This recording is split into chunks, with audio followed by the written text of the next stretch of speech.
ਮੁੱਢਲਾ ਪ੍ਰਤੀਕਰਮ ਇਹ ਹੈ ਵੀ ਬਹੁਤ ਸਾਲਾਂ ਦੇ ਇਹ ਕੋਸ਼ਿਸ਼ ਕਰ ਰਹੇ ਸੀ ਸਾਰਾ ਬੀਜੇਪੀ। ਬਿਲਕੁਲ। ਜੇ ਅਸੀਂ ਥੋੜਾ ਜਿਹੀ ਬੈਕਗ੍ਰਾਉਂਡ ਕਿਸੇ ਪਰਸਪੈਕਟਿਵ ਵਿੱਚ ਪਾ ਕੇ ਦੇਖੀਏ ਗੱਲ ਦੀ, ਹਿਸਟੋਰੀਕਲ ਪਰਸਪੈਕਟਿਵ ਵਿੱਚ ਆਈਡੀਆ ਆਫ ਇੰਡੀਆ ਨੂੰ ਕਾਫੀ ਦੇਰ ਦੇ ਪ੍ਰਮੋਟ ਕਰ ਰਹੇ ਸੀ ਕਾਂਗਰਸ। 1920 ਤੋਂ ਸ਼ੁਰੂ ਕੀਤਾ ਤੇ ਆਈਡੀਆ ਆਫ ਇੰਡੀਆ ਦੇ ਵਿੱਚੋਂ ਫਿਰ ਸੋਲ ਰਿਪਰੈਜ਼ੈਂਟੇਟਿਵ ਦੇ ਲੈਵਲ ਤੇ ਕਾਂਗਰਸ ਕਹਿੰਦੀ ਵੀ ਅਸੀਂ ਸਾਰੇ ਦੇਸ਼ ਦੇ ਪੋਲੀਟੀਕਲ ਸਪੋਕਸਮੈਨ ਹੈ ਤੇ ਇਹਦੇ ਨਾਲ ਉਹਦਾ ਕਨਫਰੰਟ੍ਰੇਸ਼ਨ ਇਸ ਨਾਲ ਮੁਸਲਿਮ ਲੀਗ ਨਾਲ ਹੋਈ, ਜਿਹਦੇ ਵਿੱਚੋਂ ਵੰਡ ਸਾਰਾ ਕੁਝ ਹੋਇਆ। ਉਸੇ ਦੌਰ ਦੇ ਵਿੱਚ ਹੀ ਕਾਂਗਰਸ ਅੱਗੇ ਪਰਸੂ ਕਰਦੀ ਰਹੀ। ਹਾਂਜੀ, ਕਾਂਗਰਸ ਕਰਦੀ ਰਹੀ ਕੁਝ ਇਸ ਨੂੰ ਸੌਫਟ ਤਰੀਕੇ ਨਾਲ। ਉਹਦੇ ਵਿੱਚੋਂ ਜਦੋਂ ਉਸ ਨੇ ਜਿਹੜੇ ਇੱਕ ਫਰਟਾਈਲ ਜ਼ਮੀਨ ਤਿਆਰ ਕੀਤੀ ਪੋਲੀਟੀਕਲ, ਜਿਹਦੇ ਵਿੱਚ ਬੀਜੇਪੀ ਦਾ ਜਨਮ 90 ਦੇ ਲਾਗੇ ਜਾਗੇ ਜਿਹੜਾ ਬੀਜੇਪੀ ਇਸ ਚੋਂ ਪੈਦਾ ਹੋਈ ਸਾਰੀ, ਕਿਉਂਕਿ ਉਹਨੇ ਉਸ ਹਿੰਦੂਤਵਾ ਦਾ ਮਾਹੌਲ ਸਾਰਾ ਕਾਂਗਰਸ ਨੇ ਤਿਆਰ ਕਰਤਾ ਸੀ। ਹਿੰਦੂਤਵਾ ਦਾ ਮਾਹੌਲ ਸੀ, ਭਾਵੇਂ ਕਿ ਉਹਨੂੰ ਸੈਕੂਲਰਿਜ਼ਮ ਦਾ ਪਰਦਾ ਪਾਇਆ ਵਾ ਸੀ ਸਾਰਾ, ਤੇ ਉਸ ਸੈਕੂਲਰਿਜ਼ਮ ਦੇ ਪਰਦੇ ਥੱਲੇ ਸਾਰਾ ਹਿੰਦੂ ਦਾ ਜਿਹੜਾ ਮਾਹੌਲ ਸੀ ਸਾਰਾ ਗਰਾਊਂਡ ਤਿਆਰ ਕੀਤੀ। ਜਿਵੇਂ ਹੁਣ ਬਾਬਰੀ ਮਸਜਿਦ ਦੇ ਜਿਹੜੇ ਉਹਦੇ ਦਰਵਾਜ਼ੇ ਖੋਲ੍ਹਣੇ, ਸ਼ਿਲਾਨਿਆਸ ਕਰਨਾ, ਬੇਸ਼ੱਕ ਰਾਜੀਵ ਗਾਂਧੀ ਨੇ ਕੀਤਾ, ਪਰ ਇਸ ਦਾ ਫਾਇਦਾ ਬੀਜੇਪੀ ਨੇ ਲਿਆ। ਇਸੇ ਕਰਕੇ ਬੀਜੇਪੀ 2 ਜਿਹੜੇ ਐਮਪੀਆਂ ਤੋਂ ਉਹਨਾਂ ਦਿਨਾਂ ਦੇ ਵਿੱਚ ਤੇ 200 ਐਮਪੀਆਂ ਤੱਕ ਪਹਿਲਾਂ ਵੀ ਪਹੁੰਚ ਚੁੱਕੀ ਸੀ ਇਸੇ ਗੱਲ ਚੋਂ। ਅੱਛਾ, ਅਸੀਂ ਇਹੀ ਜਿਹੜੀ ਬੀਜੇਪੀ ਸੀ ਉਹ ਬੜੀ ਦੇਰ ਦੀ ਕੋਸ਼ਿਸ਼ ਕਰ ਰਹੀ ਸੀ। ਇਹਦਾ ਜਿਹੜਾ ਬੀਜੇਪੀ ਦਾ ਜਿਹੜਾ ਆਈਡੀਆ ਹੈ, ਇਹ ਹਿੰਦੂ ਇੰਡੀਆ ਬਣਾਉਣ ਦਾ ਆਈਡੀਆ ਬੇਸਿਕਲੀ। ਤੇ ਇਸੇ ਤੋਂ ਜਿਹੜੇ ਸੀਨੀਅਰ ਐਲੀਮੈਂਟ ਹੈ, ਸਮਝਦਾਰ ਲੋਕ ਹੈ, ਸਾਰੇ ਮਾਈਨੋਰਿਟੀਜ਼ ਹੈ ਤੇ ਹੋਰ ਜਿਹੜੇ ਦੱਬੇ ਕੁਚਲੇ ਲੋਕ ਹੈ, ਉਹ ਸਾਰਿਆਂ ਦੇ ਦਿਮਾਗਾਂ ਦੇ ਵਿੱਚ ਇਸ ਕਿਸਮ ਦਾ ਡਰ ਹੈ। ਕਿਉਂਕਿ ਜਿਹੜਾ ਹਿੰਦੂ ਇੰਡੀਆ ਬਣਾਉਣ ਦਾ ਆਈਡੀਆ, ਉਹਦੇ ਵਿੱਚ ਇੱਕ ਉੱਪਰਲੀ ਸਤ੍ਹਾ ਹਿੰਦੂ ਅਲੀਟ ਦਾ ਕਬਜ਼ਾ ਹੈ। ਉਸ ਕਬਜ਼ੇ ਨੂੰ ਪਰਪੈਚੂਏਟ ਲਗਾਤਾਰ ਉਸ ਤੇ ਕੰਟਰੋਲ ਕਰਨ ਦੀ ਸਾਰੀ ਕੋਸ਼ਿਸ਼ ਹੈ। ਭਾਈ ਮਨਤੀਰ ਸਿੰਘ ਜੀ, ਤੁਹਾਡਾ ਮੁੱਢਲਾ ਪ੍ਰਤੀਕਰਮ ਇਹਨਾਂ ਚੋਣਾਂ ਦੇ ਨਤੀਜਿਆਂ ਦੇ ਬਾਰੇ ਕੀ? ਮੈਂ ਇਹ ਸਰਦਾਰ ਜਸਪਾਲ ਸਿੰਘ ਉਹਨਾਂ ਦੀ ਗੱਲ ਨੂੰ ਹੀ ਕੰਪਲੀਮੈਂਟ ਕਰੂੰਗਾ। ਹਾਂਜੀ,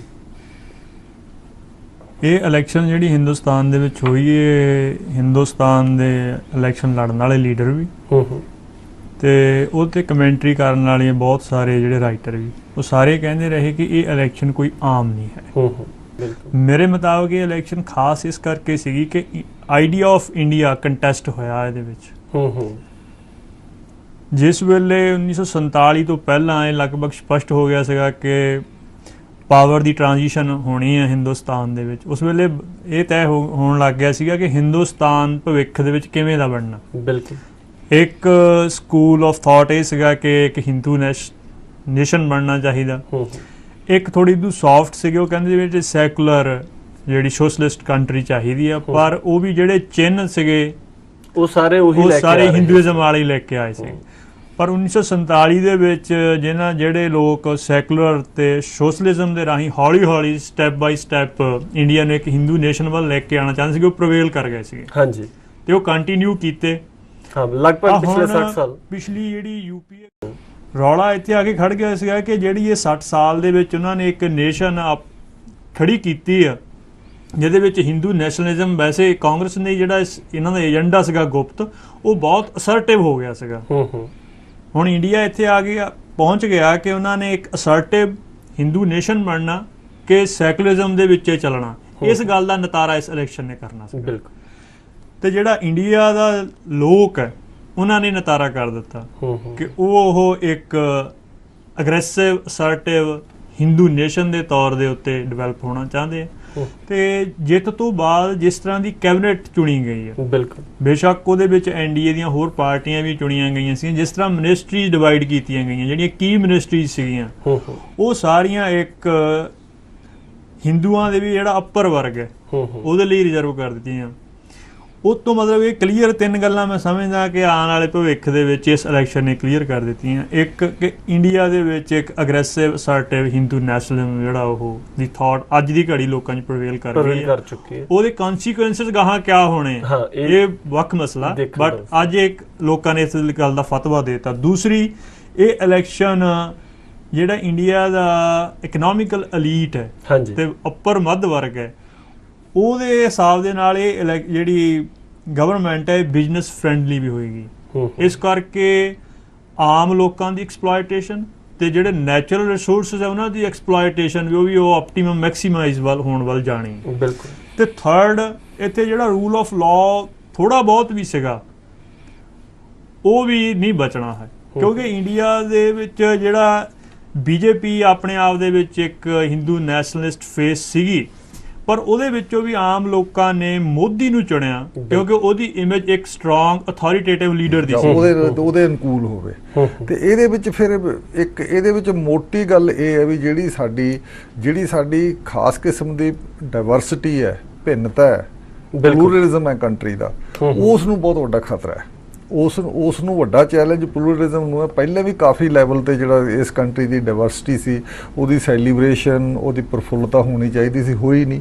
ਹੁਣ ਤਾਂ ਇਹਨਾਂ ਨੇ ਸਪਸ਼ਟ ਲੈਵਲ ਤੇ ਕਹਿ ਚੁੱਕੇ ਆ ਵੀ ਇੱਕ ਤਾਂ ਅਸੀਂ ਡਿਕਲੇਅਰਡ ਏਜੰਡਾ ਕਹਿ ਸਕਦੇ ਆ, ਜਿਵੇਂ ਹੁਣ ਆਰਟੀਕਲ 370 ਯੂਨੀਫਾਰਮ ਸਿਵਲ ਕੋਡ ਤੇ ਇਸ ਕਿਸਮ ਦੀਆਂ ਗੱਲਾਂ ਨੂੰ ਇਹ ਸਿੱਧੇ ਲਿਆ ਰਹੇ ਆ। ਇਹਦਾ ਮਤਲਬ ਇਹ ਆ ਵੀ ਹੁਣ ਇਹਨਾਂ ਨੇ ਉਹ ਜਿਹੜਾ ਇੰਪਲੀਮੈਂਟੇਸ਼ਨ ਕਰਨ ਦਾ ਜਿਹੜਾ ਨੇਸ਼ਨ ਸਟੇਟ ਵਾਲਾ ਏਜੰਡਾ ਹੈ ਉਸ ਨੂੰ ਪੂਰਾ ਇੰਪਲੀਮੈਂਟ ਕਰਨ ਦੇ ਤੇ ਸਟੈਪ ਵੱਲ ਚਲੇ ਗਏ।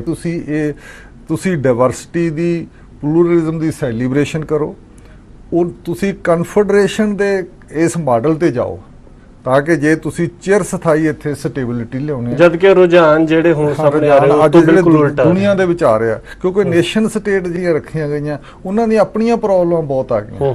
ਨੇਸ਼ਨ ਸਟੇਟ ਵਿੱਚ ਹੋਮੋਜਨਾਈਜੇਸ਼ਨ ਦਾ ਪ੍ਰੋਸੈਸ ਚੱਲਦਾ ਹੈ ਵੀ ਤੁਸੀਂ ਇਕਸਾਰਤਾ ਲਿਆਉਣੀ ਹੈ, ਬਿਲਕੁਲ, ਤੇ ਉਹਦੇ ਵਿੱਚੋਂ ਕਨਫਲਿਕਟ ਨਿਕਲਦਾ ਹੈ, ਕਨਫਲਿਕਟ ਜ਼ੋਨ ਬਣ ਜਾਂਦੇ ਆ, ਕਨਫਰੰਟਰੇਸ਼ਨ ਨਿਕਲਦੀ ਹੈ, ਲੜਾਈ ਨਿਕਲਦੀ ਹੈ, ਬਲੱਡ ਸ਼ੈਡ ਨਿਕਲਦਾ, ਉਹਦੇ ਨਾਲ ਫਿਰ ਇਕਨੋਮਿਕ ਪ੍ਰੋਗਰੈਸ ਹੁੰਦੀ ਨਹੀਂ। ਜੇ ਅਸੀਂ ਕਹੀਏ ਮੋਦੀ ਮਾਡਲ ਵੀ ਇੱਥੇ ਡਿਵੈਲਪਮੈਂਟ ਦਾ ਲਾਗੂ ਕਰਨਾ, ਕਿਵੇਂ ਹੋਏਗਾ ਜੇ ਇੱਥੇ ਲੜਾਈ ਦੇ ਮਾਹੌਲ ਬਣਿਆ ਰਹੇਗਾ। ਤਾਂ ਇਸ ਕਰਕੇ ਇਹ ਸਾਰਾ ਜਿਹੜਾ ਪ੍ਰੋਸੈਸ ਹੈ ਇਹਨਾਂ ਨੇ ਹੁਣ ਦੀ ਜਿਹੜੀ ਸਰਕਾਰ ਹੈ ਉਸ ਨੂੰ, ਮੈਨੂੰ ਹਜੇ ਵੀ ਨਹੀਂ ਲੱਗਦਾ ਵੀ ਇਹ ਸਰਕਾਰ ਸਾਰੀ ਉਹ ਗੱਲ ਕਰ ਸਕੇ, ਕਿਉਂਕਿ ਰਾਜ ਸਭਾ 'ਚ ਇਹਦੀ ਕੋਈ ਮੈਜੋਰਿਟੀ ਨਹੀਂ ਹੈ। ਭਾਈ ਮਨਤੀਰ ਸਿੰਘ ਜੀ, ਸਪਸ਼ਟ ਰੂਪ ਦੇ ਵਿੱਚ ਇੱਕ ਇੰਡੀਅਨ ਨੇਸ਼ਨ ਦੇ ਪਿੱਛੇ ਜਿਹੜਾ ਪ੍ਰੋਸੈਸ ਚੱਲ ਰਿਹਾ ਸੀਗਾ ਹਿੰਦੂ ਰਾਸ਼ਟਰ ਬਣਾਉਣ ਦਾ, ਆਪਾਂ ਕਹਿ ਸਕਦੇ ਹਾਂ ਕਿ ਉਹ ਹੁਣ ਸਪਸ਼ਟ ਰੂਪ ਦੇ ਵਿੱਚ ਸਾਹਮਣੇ ਆ ਚੁੱਕਿਆ। ਬਿਲਕੁਲ, ਇਹ ਜਿੱਦਾਂ ਆਪਾਂ ਪਿਛਲੇ ਐਪੀਸੋਡ ਦੇ ਵਿੱਚ ਵੀ ਗੱਲ ਕੀਤੀ ਸੀ ਕਿ ਜਿਹੜੀ ਇਹ ਇਲੈਕਸ਼ਨ ਹੋਈ ਹਿੰਦੁਸਤਾਨ ਦੀ, ਇਹ ਕੋਈ ਸਧਾਰਨ ਇਲੈਕਸ਼ਨ ਨਹੀਂ ਸੀਗੀ ਬਾਕੀ ਸਾਰੀਆਂ ਵਾਂਗੂ। ਇਹ ਇੱਕ ਖਾਸ ਆਈਡੀਆ ਆਫ ਇੰਡੀਆ ਕਿ ਹਿੰਦੁਸਤਾਨ ਜਿਹੜਾ ਉਹ ਕਿਸ ਤਰ੍ਹਾਂ ਦਾ ਬਣੇ, ਬਿਲਕੁਲ, ਉਹ ਹੁਣ ਬੀਜੇਪੀ ਦੇ ਰੂਪ ਦੇ ਵਿੱਚ ਇੰਡੀਆ ਦੇ ਲੋਕਾਂ ਨੇ ਉਹ ਜਿਹੜਾ ਪਿਛਲੇ 60 ਸਾਲ ਦੇ ਵਿੱਚ ਐਜੂਕੇਸ਼ਨ ਮਿਨਿਸਟਰੀ ਰਾਹੀਂ, ਮੀਡੀਆ ਰਾਹੀਂ, ਹੋਰ ਪ੍ਰਚਾਰ ਦੇ ਸਾਧਨਾਂ ਰਾਹੀਂ, ਪੋਲਿਟਿਕਸ ਦੇ ਜਿਹੜੇ ਚਿੰਨ੍ਹ ਵਰਤੇ ਆ ਉਹਨਾਂ ਦੇ ਰਾਹੀਂ, ਜਿਹੜਾ ਇੱਕ ਹਿੰਦੂ ਨੇਸ਼ਨ ਨੂੰ ਸਥਾਪਿਤ ਕਰਨ ਦਾ ਇੱਕ ਹਿੰਦੀ ਭਾਸ਼ਾ ਦੇ ਰਾਹੀਂ ਜਿਹੜਾ ਜ਼ੋਰ ਲੱਗਾ ਹੋਇਆ ਸੀਗਾ, ਜਿੰਨੇ ਵੀ ਚਿੰਨ੍ਹ ਸਾਹਮਣੇ ਲਿਆਉਂਦੇ ਰਹੇ, ਉਹ ਜਿਹੜਾ ਇੱਕ ਹਿੰਦੂ ਸੋਸਾਇਟੀ ਦਾ ਵੀ ਇੱਕ ਵੱਡਾ ਹਿੱਸਾ ਜਿਹੜਾ ਸੀਗਾ ਉਹਨੇ ਉਹਨੂੰ ਐਕਸੈਪਟ ਕਰ ਲਿਆ। ਤੇ ਉਹਨਾਂ ਨੇ ਜਿਹੜਾ ਹਿੰਦੂ ਸਿੱਧਾ ਹੀ ਸੈਕੂਲਰਿਜ਼ਮ ਦੀ ਬਜਾਏ ਸਿੱਧਾ ਹਿੰਦੂ ਨੈਸ਼ਨਲਿਜ਼ਮ ਦੇ ਨਾਂ ਦੇ ਉੱਤੇ ਚੱਲਣ ਨੂੰ ਤਰਜੀਹ ਦਿੱਤੀ ਹੈ। ਮੈਂ ਥੋੜਾ ਜਿਹਾ ਇਹਨਾਂ ਤੇ ਇਸੇ ਗੱਲ ਨੂੰ ਹੋਰ ਦੂਸਰੇ ਪਾਸੇ ਤੋਂ ਐਲੈਬੋਰੇਟ ਕਰਨਾ ਚਾਹੁੰਦਾ। ਪਹਿਲੀ ਗੱਲ ਇਹ ਵੀ ਕੰਟਰਾਡਿਕਸ਼ਨ ਹਿੰਦੂ ਸੋਸਾਇਟੀ ਵਿੱਚ ਬਹੁਤ ਹੈ। ਹਿੰਦੂ ਸੋਸਾਇਟੀ ਮੋਨੋਲਿਥਿਕ ਸੋਸਾਇਟੀ ਨਹੀਂ ਹੈ। ਕੋਈ ਵੀ ਇਸ ਕਿਸਮ ਦੇ ਰਿਲੀਜੀਅਸ ਸੋਸਾਇਟੀਆਂ ਜਿਹੜੇ ਰਿਲੀਜੀਅਸ ਸੈਕਸ਼ਨ ਹੈ ਮੋਨੋਲਿਥਿਕ ਨਹੀਂ ਹੁੰਦੇ, ਪਰ ਇਹਨਾਂ ਦਾ ਤਾਂ ਖਾਸ ਕਰਕੇ ਹੈ। ਜਿਵੇਂ ਹੁਣ ਅਸੀਂ ਕਹਿ ਸਕਦੇ ਹਾਂ ਵੀ ਇਹਨਾਂ ਦੀ ਉੱਪਰਲੀ ਅਲੀਟ ਨੇ, ਜਿਹੜੀ 20% ਉੱਪਰਲੀ ਅਲੀਟ ਹੈ, ਜਿਹੜੀ ਮਿਡਲ ਕਲਾਸ ਵੀ ਬਣਾਉਂਦੀ ਹੈ, ਉਹਨਾਂ ਨੇ ਸਡਨਲੀ ਸਾਰਾ ਕੁਝ ਇੱਕੋ ਦਮ ਦੂਜੇ ਜਿਹੜੇ ਬੰਦੇ ਸੀ ਵਿੱਚੋਂ ਅਧਰਮੀ ਵੀ ਸੀਗੇ, ਰਿਲੀਜਨ ਨਾਲ ਪੂਰੇ ਤਰੀਕੇ ਨਾਲ ਜੁੜੇ ਵੀ ਨਹੀਂ ਸੀ, ਵੱਖਰੇ ਰਿਲੀਜਨ ਸੀਗੇ, ਕੋਈ ਸ਼ਿਵਾਈਟ ਹੈ, ਕੋਈ ਵੈਸ਼ਨਵਾਈਟ ਹੈ, ਇਹ ਸਾਰਿਆਂ ਨੂੰ ਇਕੱਠੇ ਕਰਕੇ ਉਹਨਾਂ ਦੇ ਹਿੰਦੂ ਰਿਲੀਜਨ ਹੋਣ ਦਾ ਜਾਂ ਹਿੰਦੂ ਹੋਣ ਦਾ ਪੂਰਾ ਵੱਡਾ ਉੱਤੇ ਉਹਨਾਂ ਦੇ ਇੱਕ ਤਰ੍ਹਾਂ ਦੀ ਚਾਦਰ ਹੀ ਪਾ ਦਿੱਤੀ ਗਈ ਹੈ। ਇਸ ਕਰਕੇ ਜਿਹੜੀਆਂ ਇੰਟਰਨਲ ਸੋਸਾਇਟੀ ਦੀਆਂ ਕੰਟਰਾਡਿਕਸ਼ਨ ਹੈ ਉਹ ਆਪਣੇ ਆਪ ਵਿੱਚ ਬਹੁਤ ਵੱਡੀਆਂ ਖੜੀਆਂ। ਇਸੇ ਕਰਕੇ ਸਪਸ਼ਟ ਵੀ ਹੈ ਵੀ 31% ਇਹਨਾਂ ਨੂੰ ਬੀਜੇਪੀ ਨੂੰ ਵੋਟਾਂ ਪਈਆਂ, ਤੇ ਪਰ ਇਹਨਾਂ ਨੂੰ ਵੋਟਾਂ ਜਿਹੜੇ ਸੀਟਾਂ ਮਿਲੀਆਂ ਉਹ 50% ਤੋਂ ਉੱਤੇ ਮਿਲੀਆਂ, 51.9% ਸੀਟ ਮਿਲੀਆਂ ਟੋਟਲ ਇਹਨੇ ਨਾਲ। ਤੇ ਇਹਦਾ ਮਤਲਬ ਕਿ ਇਲੈਕਸ਼ਨ ਸਿਸਟਮ ਵਿੱਚ ਵੀ ਇਹ ਪ੍ਰੋਬਲਮ ਹੈ। ਰਿਪਰੈਜ਼ੈਂਟੇਟਿਵ ਜਿਹੜਾ ਸਾਡਾ ਐਕਟ ਹੈ ਉਹ ਵੀ ਬਦਲਣ ਵਾਲਾ। ਹਾਂਜੀ, ਇਹ ਇੱਕ ਇੰਡੀਅਨ ਸੋਸਾਇਟੀ ਨੇ ਇੱਕ ਐਸੀ ਲੀਡਰਸ਼ਿਪ ਨੂੰ ਫਤਵਾ ਦਿੱਤਾ ਜਿਹੜੀ ਵੈਸਟਰਨ ਐਜੂਕੇਟਡ ਅਲੀਟ ਨਹੀਂ ਹੈਗੀ। ਕਾਂਗਰਸ ਦੀ ਲੀਡਰਸ਼ਿਪ ਵੈਸਟਰਨ ਐਜੂਕੇਟਡ ਤੇ ਐਲੀਟ ਫੈਮਲੀਆਂ ਡਾਇਨੈਸਟੀ ਦੇ ਵਿੱਚੋਂ ਰਹੀ ਹੈ। ਬਿਲਕੁਲ। ਉਹਨਾਂ ਦਾ ਐਡਮਿਨਿਸਟ੍ਰੇਸ਼ਨ ਦਾ ਸਟਾਈਲ, ਉਹਨਾਂ ਦਾ ਵਿਚਰਨ ਦਾ ਸਟਾਈਲ, ਉਹ ਸਾਰਾ ਐਲੀਟ ਵੈਸਟਰਨ ਜਿਹੜੇ ਐਜੂਕੇਟਡ ਉਹਨਾਂ ਵਾਲਾ ਰਿਹਾ। ਨਰਿੰਦਰ ਮੋਦੀ, ਰਾਜਨਾਥ ਸਿੰਘ, ਸਮ੍ਰਿਤੀ ਇਰਾਨੀ ਜਾਂ ਬੀਜੇਪੀ ਦੀ ਇਹ ਲੀਡਰਸ਼ਿਪ ਜਿਹੜੀ ਜਿੱਤੀ ਆ, ਇਹਦੀ ਰਫਤਾਰ, ਇਹਦੀ ਗੁਫਤਾਰ, ਉਹ ਜਿਹੜੇ ਟਾਊਨਸ ਨੇ, ਕਸਬਿਆਂ ਵਾਲੀ ਲੀਡਰਸ਼ਿਪ ਹੈ, ਉਹਨਾਂ ਵਾਲਾ ਰਿਹਾ।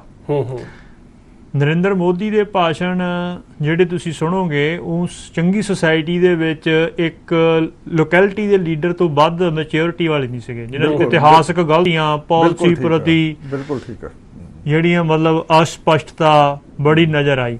ਪਰ ਇੱਕ ਜਿਹੜੀ ਹਿੰਦੂ ਸੁਸਾਇਟੀ ਆ, ਜਿਹੜੀ ਇੱਕ ਜਿਹਦੇ ਵਿੱਚ ਮੈਥੋਲੋਜੀ ਦੇ ਲਈ ਬਹੁਤ ਸਪੇਸ ਪਈ ਆ, ਬਿਲਕੁਲ, ਕਿ ਮੋਦੀ ਇਹਨੂੰ ਉਹਨਾਂ ਨੇ ਇੱਕ ਦੇਵਤਾ ਦੇ ਤੌਰ ਦੇ ਉੱਤੇ ਜਿੱਦਾਂ ਹਿੰਦੂ ਸੁਸਾਇਟੀ ਮੰਨ ਲੈਂਦੀ ਆ, ਇੱਕ ਜਿਹੜੀ ਸਾਖੀ ਪੂਜਾ ਦੀ ਇੱਕ ਸਪੇਸ ਪਈ ਆ, ਉਹਦੇ ਵਿੱਚੋਂ ਮੋਦੀ ਇੱਕ ਬਣ ਕੇ ਆਇਆ ਵੀ ਇਹ ਇੰਡੀਆ ਦੇ ਵਿੱਚ ਦੀਆਂ ਜਿਹੜੀਆਂ ਸਮੱਸਿਆਵਾਂ, ਰਿਲੀਜੀਅਸ ਸਮੱਸਿਆਵਾਂ, ਇਕਨੋਮਿਕਲ ਸਮੱਸਿਆਵਾਂ, ਜਾਂ ਇੰਡੀਆ ਦੀਆਂ, ਚਾਈਨਾ ਜਾਂ ਪਾਕਿਸਤਾਨ ਨਾਲ ਜਿੰਨੀਆਂ ਸਮੱਸਿਆਵਾਂ, ਇਹ ਸਾਰੀਆਂ ਨੂੰ ਇੱਕ ਜਿਵੇਂ ਇੱਕ ਅਵਤਾਰ ਸੋਲਵ ਕਰਦਾ ਹੁੰਦਾ, ਏਦਾਂ ਹੀ ਇੱਕ ਸੋਲਵ ਕਰ ਦੇਗਾ ਕਰਾਮਾਤ ਦੇ ਲੈਵਲ ਤੇ। ਇਸ ਐਸਪੀਰੇਸ਼ਨ ਦੇ ਵਿੱਚੋਂ ਵੀ ਜਿਹੜੀ ਬੀਜੇਪੀ ਦੀ ਇਹ ਜਿੱਤ ਹੋਈ।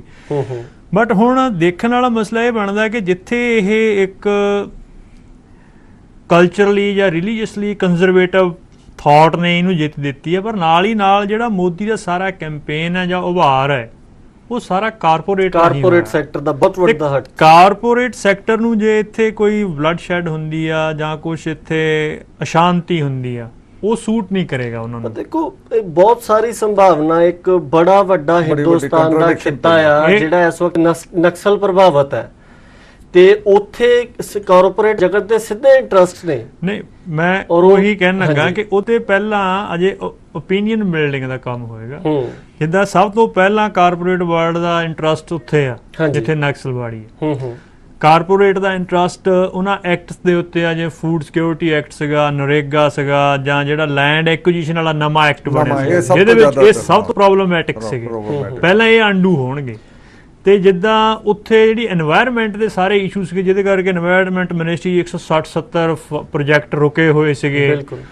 ਹੁਣ ਜਿਹੜੀਆਂ NGOs ਇਸ ਗੱਲ ਦੇ ਉੱਤੇ ਅਵੇਅਰ ਕਰਦੀਆਂ ਸੀਗੀਆਂ ਵੀ ਆਹ ਸੁਸਾਇਟੀ ਦੇ এনवायरमेंट ਦੇ ਪ੍ਰਤੀ ਇੰਟਰਸਟ ਨੇ, ਬਿਲਕੁਲ ਉਹਨਾਂ NGOs ਦੇ ਪ੍ਰਤੀ ਪਹਿਲਾਂ ਮੀਡੀਆ ਦੇ ਲੈਵਲ ਦੇ ਉੱਤੇ ਵੀ ਇਹ ਐਂਟੀ ਨੈਸ਼ਨਲ ਨੇ, ਇਹ ਐਂਟੀ ਡਿਵੈਲਪਮੈਂਟ ਸ਼ੁਰੂ ਹੋ ਚੁੱਕਾ।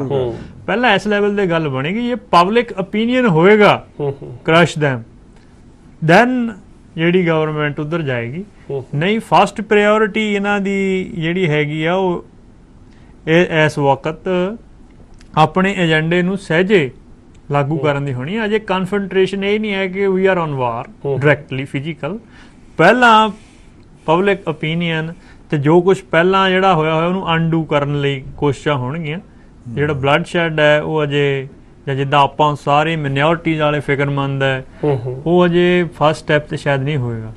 ਹਾਂ, ਬਾਕੀ ਇਸ ਦੇ ਇਹਨਾਂ ਦੀ ਗੱਲ ਨੂੰ ਮੈਂ ਪੂਰਾ ਕਰਦਾ। ਜਿਹੜਾ ਵੈਲਫੇਅਰ ਸਟੇਟ ਦਾ ਇੱਕ ਏਜੰਡਾ UPA ਨੇ ਰੱਖਤਾ, ਜਿਹਦੇ ਵਿੱਚ ਆ ਸਾਰੀਆਂ ਉਹਨਾਂ ਨੇ right to food, right to education, right to work ਤੇ ਲੈਂਡ ਐਕੁਜੀਸ਼ਨ ਐਕਟ ਜਿਹਦੀ ਹੁਣੇ ਗੱਲ ਕੀਤੀ, ਐਡੇ ਵੱਡੇ ਵੱਡੇ ਜਿਹੜੇ ਪ੍ਰੋ ਪੀਪਲ, ਕਾਫੀ ਹੱਦ ਤੱਕ ਉਹਨਾਂ ਦੀ ਜਿਹੜੀ ਟਿੰਜ ਹੈ, ਉਹਨਾਂ ਦਾ ਜਿਹੜਾ ਹਿੱਸਾ ਕੰਪੋਨੈਂਟ ਹੈ ਉਹ ਪ੍ਰੋ ਪੀਪਲ ਹੈ। ਜੇ ਕਹਿ ਲਈਏ ਕਿ ਜਿਹੜਾ ਕਾਰਪੋਰੇਟ ਨੂੰ ਨਹੀਂ ਸੂਟ ਕਰਦਾ, ਕਾਰਪੋਰੇਟ ਨੂੰ ਸੂਟ ਨਹੀਂ ਕਰਦਾ। ਕਾਰਪੋਰੇਟ ਨੇ ਮਤਲਬ ਕਿ ਇਸੇ ਕਰਕੇ ਉਤਾਰਿਆ ਇਸ ਨੂੰ। ਕੋਈ ਵੱਡਾ ਲੰਬਾ ਚੌੜਾ ਫਰਕ ਕਾਂਗਰਸ ਨਾਲ, UPA ਨਾਲ ਕਾਰਪੋਰੇਟ ਸੈਕਟਰ ਦਾ UPA 2 ਦੇ ਵਿੱਚ ਇਸੇ ਕਰਕੇ ਫਰਕ ਪਿਆ। ਸਕੈਮ ਨਿਕਲਣ ਦੇ ਪਿੱਛੋਂ ਉਹਨਾਂ ਦੇ ਏਜੰਡੇ ਨੂੰ, ਉਹ ਏਜੰਡਾ ਜਿਹੜਾ ਕਾਰਪੋਰੇਟ ਸੈਕਟਰ ਦਾ ਕੰਮ ਸੀਗਾ, ਉਸ ਨੂੰ ਕਿਸੇ ਕਿਸਮ ਦੀ ਖੁੱਲ੍ਹ ਦਿੱਤੀ ਨਹੀਂ ਵੀ ਉਹ ਐਡਵਾਂਸ ਹੋ ਜਾਣ। ਤੇ ਸਕੈਮ ਨਿਕਲੇ, ਰੁਕਾਵਟਾਂ ਲੱਗ ਗਈਆਂ, ਕੋਰਟਾਂ 'ਚ ਮਸਲੇ ਚਲੇ ਗਏ, ਤਾਂ ਫਿਰ ਹੀ ਇਸੇ ਕਰਕੇ ਇਹਨਾਂ ਨੂੰ ਮੋਦੀ ਨੂੰ ਤਿਆਰ ਕਰਨਾ ਪਿਆ ਐਜ਼ ਆਲਟਰਨੇਟਿਵ ਟੂ ਦੈਟ। ਖਾਸ ਕਰਕੇ ਜਿਹੜਾ ਗੁਜਰਾਤ ਮਾਡਲ ਦਾ ਉਭਾਰ ਕੇ ਪੇਸ਼ ਕੀਤਾ ਗੁਜਰਾਤ ਜਾਂਦਾ ਮਾਡਲ ਰਿਹਾ। ਗੁਜਰਾਤ ਮਾਡਲ ਦਾ ਇਹ ਹੈ ਵੀ ਤੁਸੀਂ ਨੈਨੋ ਨੂੰ ਚੱਕ ਕੇ ਉੱਥੋਂ ਵੈਸਟ ਬੰਗਾਲ ਚੋਂ ਇੱਥੇ ਲੈ ਜਾਂਦੇ ਹੋ ਤੇ ਉਹ ਪਤਾ ਹੀ ਨਹੀਂ ਲੱਗਦਾ ਕਦੋਂ ਨੈਨੋ ਲਈ ਲੈਂਡ ਅਕਵਾਇਰ ਹੋ ਜਾਂਦੀ ਹੈਗੀ ਤੇ ਨੈਨੋ ਟਾਟਾ ਦੇ ਨੈਨੋ ਪ੍ਰੋਜੈਕਟ ਲਈ ਤੇ ਇਹ ਸਾਰਾ ਕੁਝ ਇਹਨਾਂ ਨੂੰ ਲੱਗਦਾ ਵੀ ਇਹ ਤਾਂ ਬੜੀ ਛੇਤੀ ਨਾਲ ਸਾਰਾ ਕੁਝ ਕਰ ਸਕਦਾ ਸਾਡਾ ਲਾਗੂ।